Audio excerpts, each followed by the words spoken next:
यज्ञ यहीं से शुरू होने जा रही है। धनुष यज्ञ राजा जनक जी ने रखा है। जो धनुष को तोड़ेगा वही सीता जी का पति होगा। बाबा विश्वामित्र जी ने सुना कि मिथिला में धनुष यज्ञ हो रहा है। धनुष यज्ञ सुन कुल ना था और हर्ष चले मुनिवर के साथा। राम जी लक्ष्मण जी को साथ में लेकर के मिथिला की ओर चल पड़े। मिथिला पहुंचे, बाबा ने वहीं अपना निवास स्थान बनाया और बाबा ने सबसे पहले भोजन किया। भोजन करने का एक समय होता है। प्रत्येक व्यक्ति को सूर्यास्त के पहले भोजन कर लेना चाहिए। यह भोजन करने का उपयुक्त समय होता है और जो लोग सूर्यास्त के पहले भोजन कर लेते हैं वो पेट के रोगी नहीं होते। बाबा ने भोजन किया, कथा कही और संध्या देवी की वंदना, ये मानव जीवन में बहुत जरूरी है।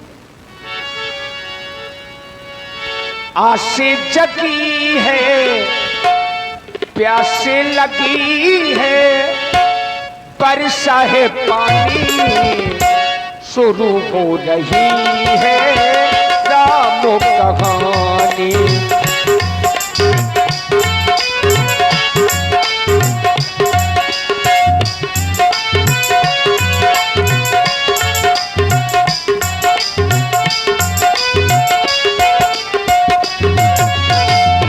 आस जगी है, प्यास लगी है, वर्षा है पानी, शुरू हो रही है राम कहानी।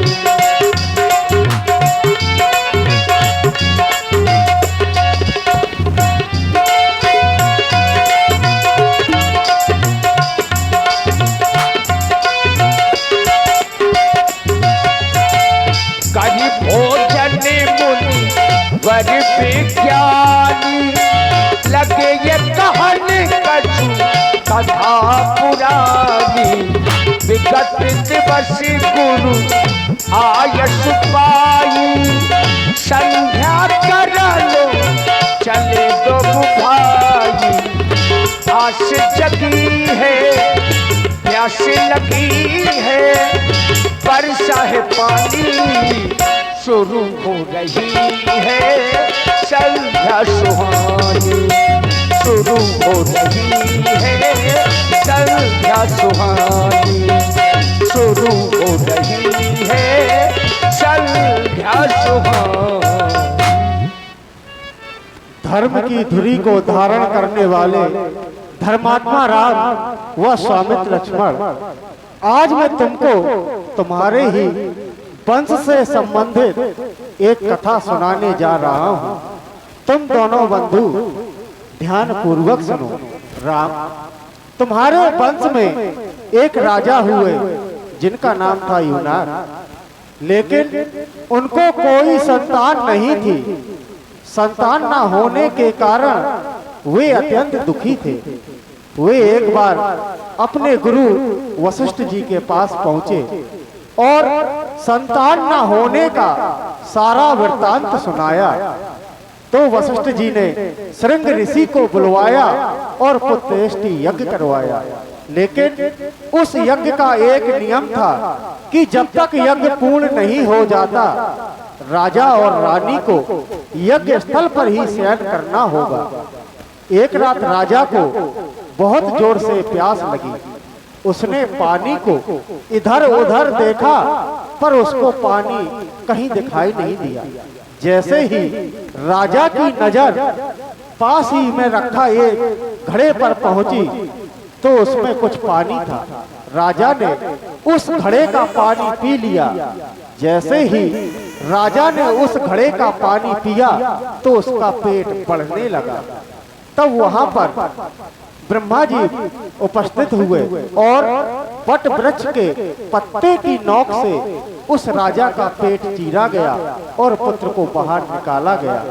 जैसे ही पुत्र को बाहर निकाला तो वो रोने लगा। क्यों? क्योंकि वो भूखा था।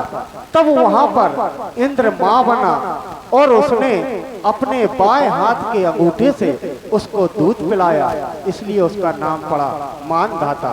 राम, जिस समय मैं तुम्हें कथा सुना रहा था तो मेरी दृष्टि अचानक नवमंडल की ओर गई।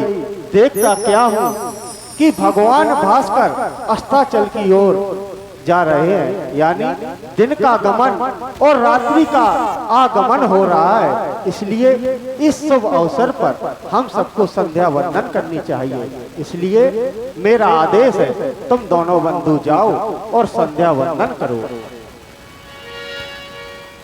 संध्या कर लो चले दो भाई,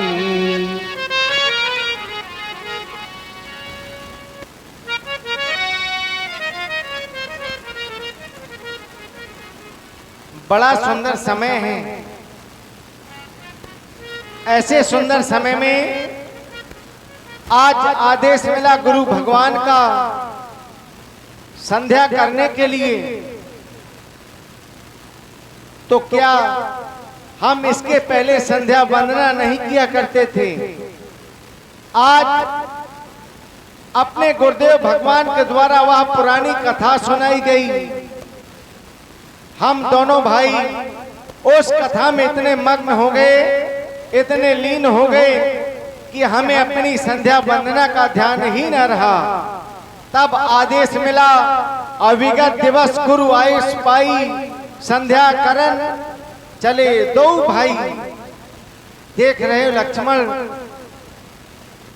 समय संध्या का है।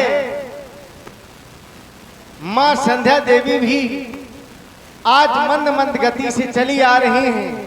आओ सुंदर समय में हम दोनों बंधु मां की वंदना करें, गुरु भगवान के वचनों का पालन करें। सत्य कह रहे हैं आप। संध्या करने से व्यक्ति के मन को शांति मिलती है, और जिस कार्य को करने में व्यक्ति के मन को शांति मिले, व्यक्ति को वह कार्य तो सर्वप्रथम में ही करना चाहिए। समय बड़ा ही गतिवान है, हमें इस समय के साथ में चलना चाहिए। यदि समय के साथ नहीं चले तो समय हमसे बहुत दूर चला जाएगा, क्योंकि बड़े भाग मानुष तन पावा, सुर दुर्लभ सदग्रंथन गावा। बड़े भाग्य से हमें ये मनुष्य का शरीर प्राप्त हुआ है। इस शरीर को पाने के लिए वह देवता भी तरसते हैं, लेकिन उनके लिए ये मनुष्य का शरीर दुर्लभ बताया गया। कहा गया ये शरीर कैसा है, तो बताया गया साधन धाम मोक्ष कर द्वारा, पाई ना जे परलोक सवारा। जिसने मनुष्य का शरीर पाने के उपरांत अपना लोक परलोक नहीं सवार पाया, वह तो जीवन भर पश्चाताप के जलन में जलता रहता है। इसलिए जो दिन में अनजाने में पाप हो जाया करते हैं, वह सायंकाल संध्या करने से मिट जाया करते हैं। इसलिए चलें और करें मां का वंदन। चलो करें संध्या वंदन, संध्या का पाठ पढ़ाना है।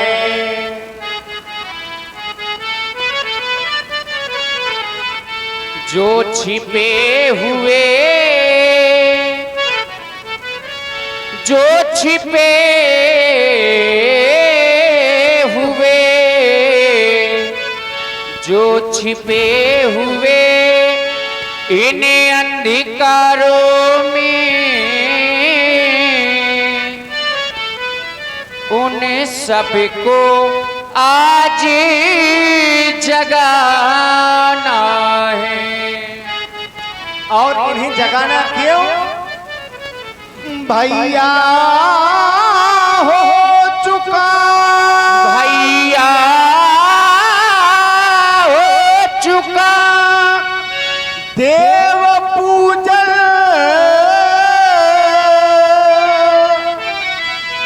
अब चल कर संध्या वंदन हो। गुरुवर ने आज्ञा, ऋषिवर ने आज्ञा, गुरुवर ने आज्ञा दे दी है। अब चल कर संध्या वंदन हो। उनकी आज्ञा का पालन हो। संध्या करने से जो हमसे अनजाने में पाप हो जाते हैं, वह पाप शाम को संध्या करने से नष्ट हो जाते हैं। इसलिए संध्या सबको करनी चाहिए। जो लोग संध्या वंदना नहीं किया करते हैं, वह तो मरने के बाद कुत्ते की योनि को प्राप्त होते हैं। लाल, संध्या सबको करनी चाहिए। संध्या में विलंब से आ रहे माँ रूठी हुई हैं। आओ दोनों बंधु मिलकर के हम माँ को मना रहे हैं।